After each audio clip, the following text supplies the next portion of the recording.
beaucoup pour votre patience. C'est difficile la technologie. Poursuivons avec les présentations professorales. Celles-ci vont avoir une durée de 12 minutes suivie d'une période de questions. Pour la période de questions, ça va être super simple. Vous levez la main, on va vous porter le micro. Et voilà. Donc, poursuivons avec professeur Paquito Bernard, en fait, professeur-chercheur, il est affilié à l'Institut universitaire en santé mentale de Montréal, professeur au département des sciences de l'activité physique à la faculté des sciences de l'UQAM. Le titre de la présentation s'intitule « Sport, activité physique et changement climatique, une course contre la montre ». Bonne présentation.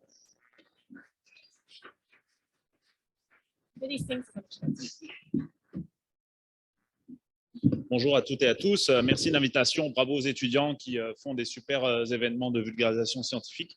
C'est parti. Donc, moi, j'ai une dizaine de minutes pour vous parler d'une revue de littérature qu'on a faite. Donc, j'ai eu le plaisir de collaborer avec plein de collègues ici au Québec et puis en Europe. On a publié la première revue de littérature qui dresse l'état des connaissances sur les enjeux climat et activité physique. Pour commencer, il faut bien comprendre l'état un peu des connaissances sur les enjeux climatiques. Ça, c'est une citation de 2014, sans mesure d'atténuation autre que celle qui existe aujourd'hui. Et même si des mesures d'adaptation sont prises, le risque de conséquences graves, généralisées et irréversibles à l'échelle du globe sera élevé à très élevé à la fin du XXIe siècle. Donc ça, c'était la conclusion du rapport du GIEC en 2014. Quand on regarde un petit peu les données beaucoup plus récentes, globalement, on n'a pas avancé beaucoup. Ça, ici, vous avez une représentation graphique des émissions de gaz à effet de serre sur les dernières décennies. La petite baisse là que vous voyez, c'est la première vague du Covid. Donc à l'échelle mondiale, on a globalement diminué de 5 à 6% nos émissions. C'est ce qu'on devrait faire par an pour atteindre les principes sur lesquels le gouvernement canadien, par exemple, s'est engagé. Donc par an, il faudrait l'équivalent d'un Covid pour diminuer nos émissions de gaz à effet de serre. Aujourd'hui, que ça soit là, c'est projeté, mais ça a été vérifié il y a quelques semaines. De nouveau, les émissions mondiales continuent d'augmenter. Donc, en dépit de l'alarme des scientifiques, c'est le scénario à forte émission qui continue. Donc, si je veux résumer où est-ce qu'on en est au niveau climat et état des connaissances, on est quelque part entre le rouge et le jaune. D'accord ?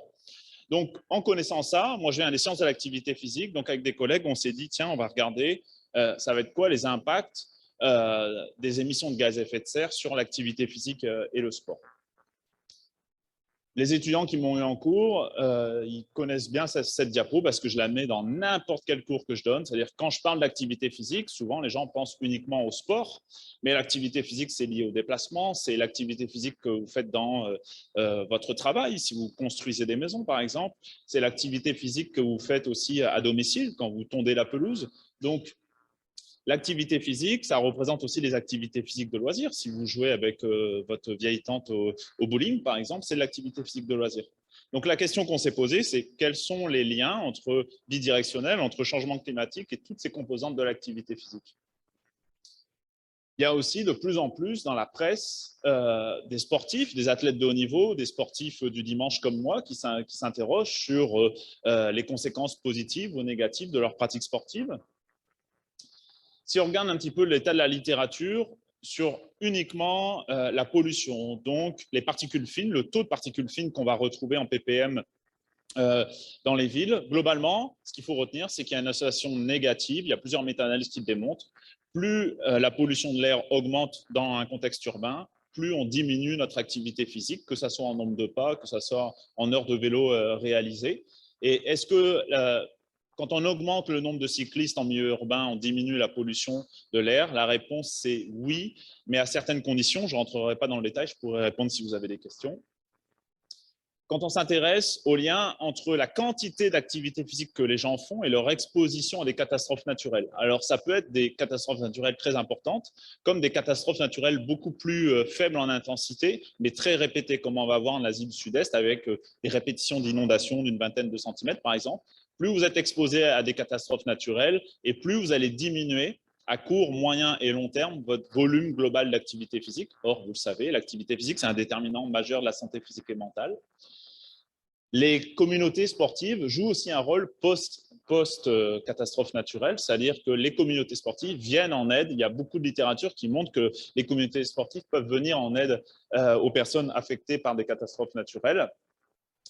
Par exemple, plusieurs études se sont intéressées aux conséquences des feux de forêt. On sait que les villes qui sont pas très loin des feux de forêt, comme par exemple Portland en Oregon, donc, vont entraîner une accumulation de polluants, une augmentation de la température locale et temporaire. Et plus il va y avoir des feux de forêt importants, plus on va diminuer l'utilisation des pistes cyclables, par exemple, dans les villes adjacentes. Donc là, ce sont des études qui vont regarder l'impact des feux de forêt sur le nombre de vélos qui passent, un peu comme les éco-compteurs qu'on a ici à Montréal. Donc, on a des données bien solides là-dessus. Le changement climatique, il va augmenter aussi les vagues de chaleur, donc ce qu'ils vivent actuellement, par exemple en Europe, ce qu'ils ont vécu au Pakistan il y a quelques temps. Il va augmenter aussi la température moyenne. Et puis, ce qui est important de retenir, c'est que ça ne va pas être partout pareil. Si on s'intéresse à une étude de projection qui regarde les impacts d'un scénario d'émissions de gaz à effet de serre très élevées, on sait que globalement, ça va avoir un impact très négatif sur l'activité physique globale des Américains qui vivent dans le sud des États-Unis, et puis avoir un impact potentiellement positif au nord-est des États-Unis, et puis aussi des grosses variations dans l'été. Vous le voyez ici en bas dans le schéma. Il va y avoir une diminution drastique de l'activité physique à l'échelle populationnelle l'été notamment, et une petite augmentation l'été ou l'automne. Je vous l'ai dit, l'activité physique, c'est aussi l'activité physique au travail. On sait déjà qu'il va y avoir une forte réduction des heures où on va pouvoir travailler dehors. Alors, la réponse à ça, souvent, c'est on nous dit on va pouvoir travailler la nuit, mais on ne pourra pas travailler nécessairement la nuit parce que ce qui caractérise un des marqueurs des vagues de chaleur, c'est le fait que ça ne descend pas en dessous 24 ou 25 ou 20 degrés la nuit. Et donc, on va vraiment perdre en productivité. Et puis, ça met en danger énormément la vie des travailleurs. Le meilleur exemple, c'est les travailleurs qui ont construit le stade pour la prochaine Coupe du Monde de soccer, 6500 décès. Pourquoi? Parce qu'il n'y a quasiment pas de loi qui protège les travailleurs quand il fait plus de 45 degrés. Ça va aussi avoir un impact très négatif sur la performance. Ici, vous avez en rouge, plus c'est rouge, plus il y a un nombre de jours par an où les sportifs de haut niveau vont avoir interdiction de s'entraîner en extérieur. D'accord? Donc, ça va quasiment doubler à peu près aux États-Unis avec des fortes variations géographiques, comme vous pouvez voir sur la représentation géographique. Mais ça veut dire qu'on va pouvoir moins travailler en faisant des efforts physiques, travailler dans les champs, travailler dans la livraison, moins s'entraîner aussi. Si on s'intéresse au transport actif, ici, vous avez des courbes qui représentent le lien entre la température et la durée, la distance ou le temps qu'on va passer à vélo. Globalement, c'est une courbe en V. Donc, plus il fait chaud, plus on fait du vélo. Puis, à un certain seuil, généralement, entre les études, entre 28 et 32 degrés, ça commence à piquer. C'est-à-dire que les gens arrêtent de faire du vélo parce qu'il fait trop chaud. D'accord? Ça, on le sait depuis longtemps. Sauf que beaucoup plus souvent, à cause du changement climatique, on va atteindre ces pics de chaleur-là.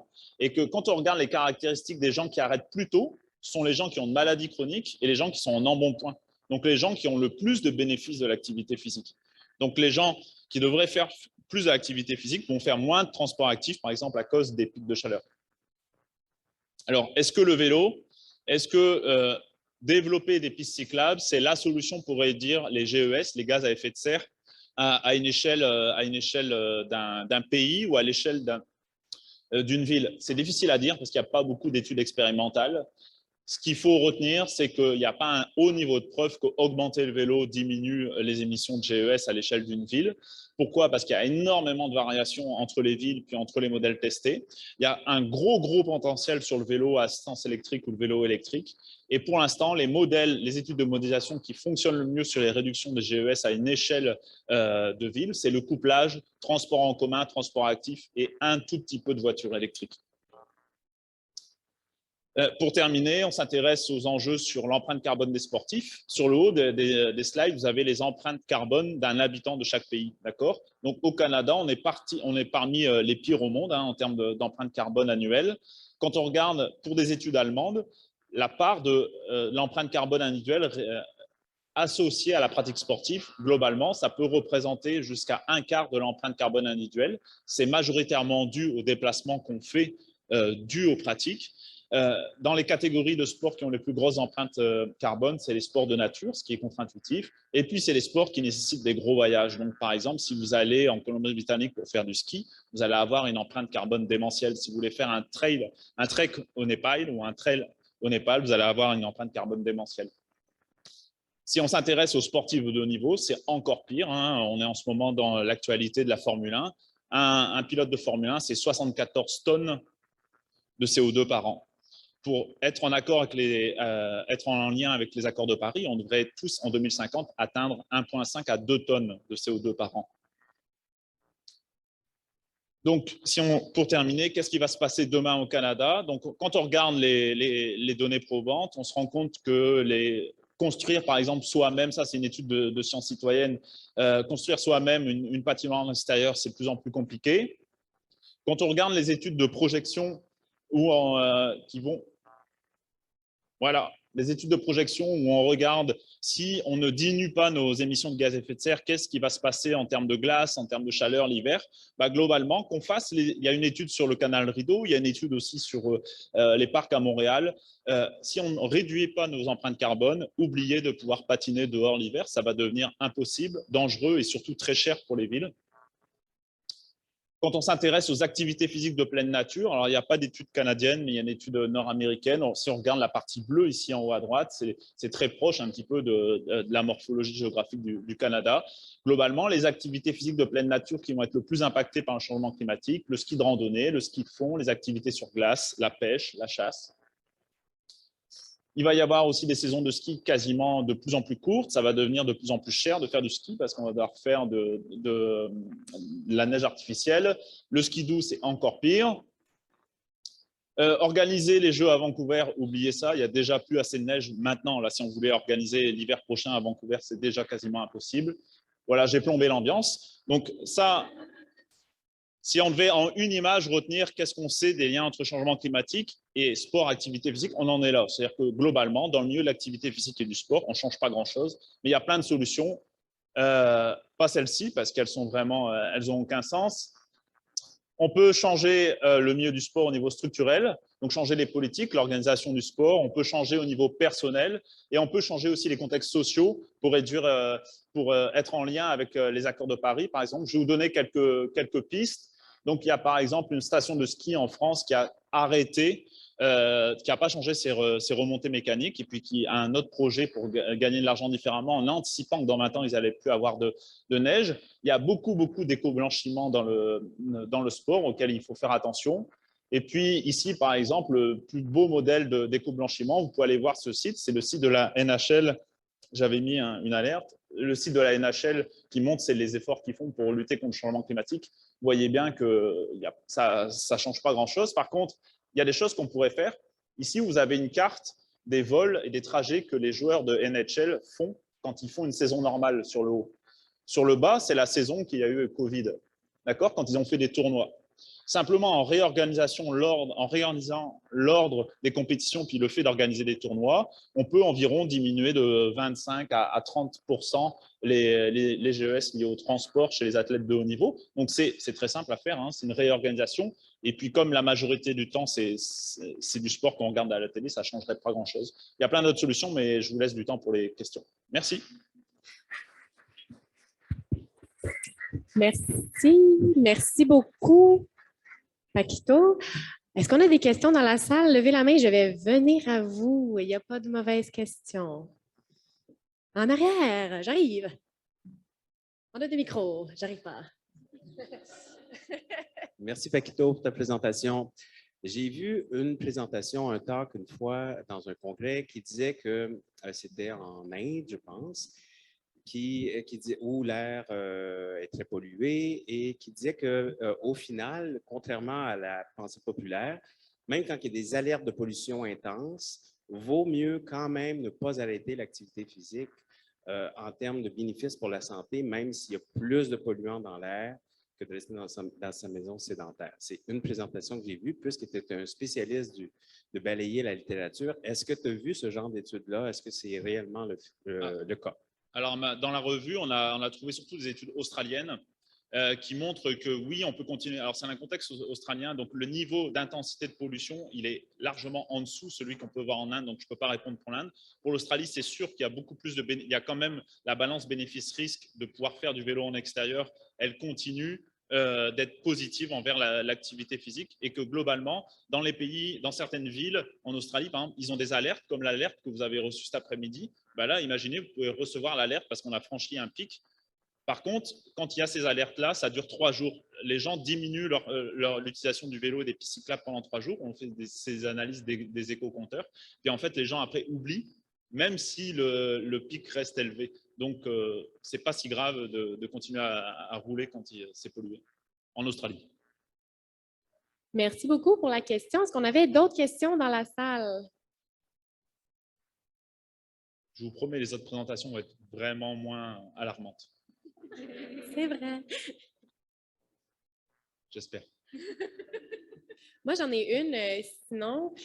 Est-ce que depuis le post-pandémie, là, on voit qu'il y a eu des réorganisations pour répondre là, à la crise sanitaire, pour continuer à faire leurs activités. Est-ce que c'est maintenu, ça? Est-ce que tu as lu des choses qui disent que maintenant, ben, on va continuer à faire des initiatives de la sorte pour au niveau des organisations de l'industrie du sport, c'est clairement non, voire même il y a un effet rebond, c'est-à-dire qu'on accélère le développement de nouveaux championnats, de nouvelles ligues, etc. Au niveau du transport actif, en Europe, oui, il y a des choses qu'ils ont un peu appliqué la stratégie du choc. Ils ont fait des pistes cyclables ou des zones piétonnes, puis ils les ont gardées. Mais si on regarde par exemple sur la ville de Montréal, l'ambition qu'il y avait, puis ce qui a été très bien fait pendant le Covid avec le nombre de kilomètres de zones piétonnes, vous n'avez pas besoin de lire des articles scientifiques pour vous rendre compte que c'est rendu à peau de chagrin, la distance qu'on peut faire à pied sans croiser une voiture à Montréal. Donc, j'ai l'impression, en tout cas, je n'ai pas de données à Montréal, mais qu'à Montréal, en tout cas, on est en train doucement de revenir en arrière sur les zones piétonnes, pas sur les pistes cyclables. On a une question à l'arrière. Oui, ma question, c'est, OK, merci beaucoup pour l'état de la situation, mais qu'est-ce qu'on fait maintenant? Alors, il y a plein de choses à faire, notamment la formation, c'est très important. Moi, je travaille et je milite beaucoup pour que je voudrais, dans mes rêves les plus fous, que n'importe quel étudiant à l'UQAM, pour valider son bac, il ait eu 1 ou 2 crédits sur les enjeux climatiques indépendamment de sa discipline. Nous, par exemple, dans le département, ça fait 2 ans que les étudiants à la maîtrise ont réussi à leur donner à peu près 15 heures sur changement climatique et activité physique, et je suis super fier de ça. C'est vraiment chouette. Il y a aussi mobilisé les associations sportives, le milieu du sport. En Europe, il y a par exemple ce qui s'appelle les fresques pour le climat. Ça existe un peu aussi au Québec, ici à Montréal, vous pouvez les faire, c'est des activités gratuites. Ils les ont adaptées pour le sport. Pourquoi? Parce que le milieu associatif du sport et du sport des sportifs du dimanche, il est déjà très tissé. Et on peut vraiment utiliser les pratiques sportives pour éduquer les gens sur les enjeux climatiques. Et ça va même beaucoup plus loin. Par exemple, il y a une association en France qui a développé une application pour développer le covoiturage.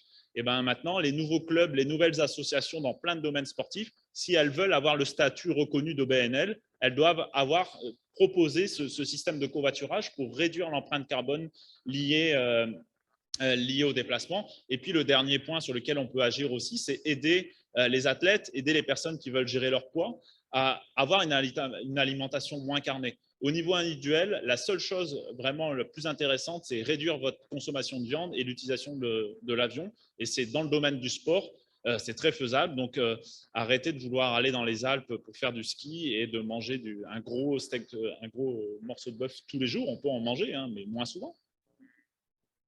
Merci beaucoup, Paquito.